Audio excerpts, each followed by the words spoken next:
প্রিয় শিক্ষার্থী, আমরা আমাদের যারা 2026 সালে এসএসসি পরীক্ষা অংশগ্রহণ করব, আমাদের আজকে আনুষ্ঠানিক ক্লাস আজকে আমরা শেষ করতেছি এবং আজকে আমাদের এই ক্লাসের পরে আমরা যদি মনে করি যে আমরা একটু রিল্যাক্স থাকতে পারি, এই জন্য আমি আপনাদের সকলকে আজকের এই শেষ ক্লাস করতে গেলে আনুষ্ঠানিক ক্লাসের শেষ ক্লাসে সকলকে আমন্ত্রণ জানাচ্ছি। আপনারা সবাই প্রথমে হাজিরা দিবেন, এরপরে আমি আপনাদের পাঠ্য বই থেকে আমার পছন্দের 2টা পারি 2টা কবিতা শোনাবো, 3টা পারি 3টা কবিতা শোনাবো। কারণ আপনারা সবাই জানেন আমি সবসময় কবিতা পছন্দ করি, আর আমি আপনাদের কাছেও দেখছি যে আপনারাও আমি কবিতা যখন বলি বা পড়ি তখন আপনারা খুব মনোযোগী থাকেন।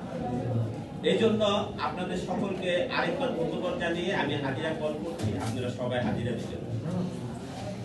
ব্যবসায়ী শিক্ষা রুল 1, 2, 3, 4, 5, 6, 7,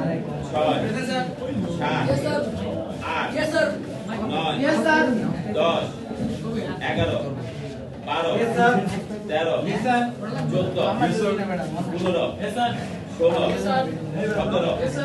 18, 19, 20, 21, 22,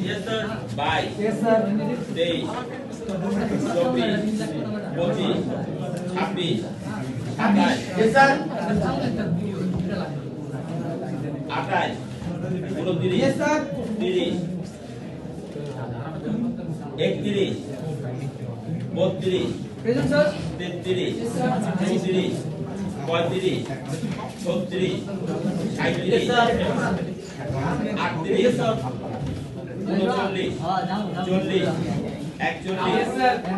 38, 39, 40, 41, 42, 43, 44, 44, 45, 46, 47,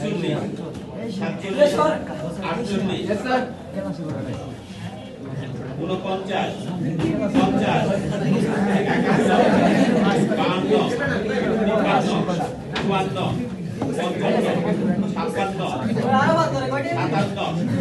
49, 50, বিজ্ঞান রুল 1, 3, 4, 5, 6, 7, 8, 9, 10, 11, 12, 13, 14, 15,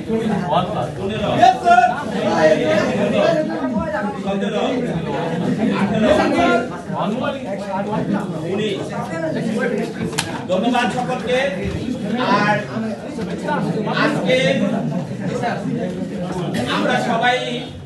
আজকে আমরা সবাই আনুষ্ঠানিক যে ক্লাস, সেই ক্লাসের শেষ ক্লাসে অবস্থান করছি। আমি সকলকে আহ্বান জানাবো আমরা যেন কেউ হতাশায় না ভুগি। আমরা আমাদের আকাঙ্ক্ষাটা থাকবো আমরা পাবো। এটা শুধু এই পরীক্ষার ক্ষেত্রে না, যে কোনো ক্ষেত্রে যে কোনো কিছুতেই আমাকে যদি কেউ বলে আমি প্রথমেই পারবো না, এরকম চিন্তা করবো না। আমি প্রথম আমার চিন্তার মধ্যে থাকবে যে আমি অন্য একজন মানুষ যে কাজটা করতে পারে সেই কাজটা আমিও চেষ্টা করলে পারবো, এবং আমার পারার জন্য মন নিয়েই পরিকল্পনা করে কাজটা করতে। আমাদের সামনে এসএসসি পরীক্ষা, তার আগে টেস্ট পরীক্ষা। এই দুইটা পরীক্ষার জন্য আমাদের প্রথম কাজ হচ্ছে টেস্ট পরীক্ষায় উত্তীর্ণ হওয়া। টেস্ট পরীক্ষায় উত্তীর্ণ হওয়ার জন্য যারা ভালো রেজাল্ট করতে চান, আমি প্রত্যেকেরই বলছি, আপনারা মেরিট অনুযায়ী প্রশ্নের উত্তর সিলেক্ট করবেন। আপনি আপনার 11টা প্রশ্নের মধ্যে থেকে বাংলায় এখন মনে হয় কম থাকে, 7টা প্রশ্নের মধ্যে থেকে আপনার মোটামুটি ভাবে 5টা প্রশ্নের উত্তর করতে হয়, বা 9টা প্রশ্নের মধ্যে থেকে 5টা প্রশ্নের উত্তর করতে হয়। আর 20 নম্বর হচ্ছে সহপাঠ থেকে। 20 নম্বর হচ্ছে সহপাঠ থেকে। হ্যাঁ, সহপাঠ থেকে 20 নম্বর। আপনি চেষ্টা করবেন যাতে করে আপনার সমস্ত প্রশ্নগুলির উত্তর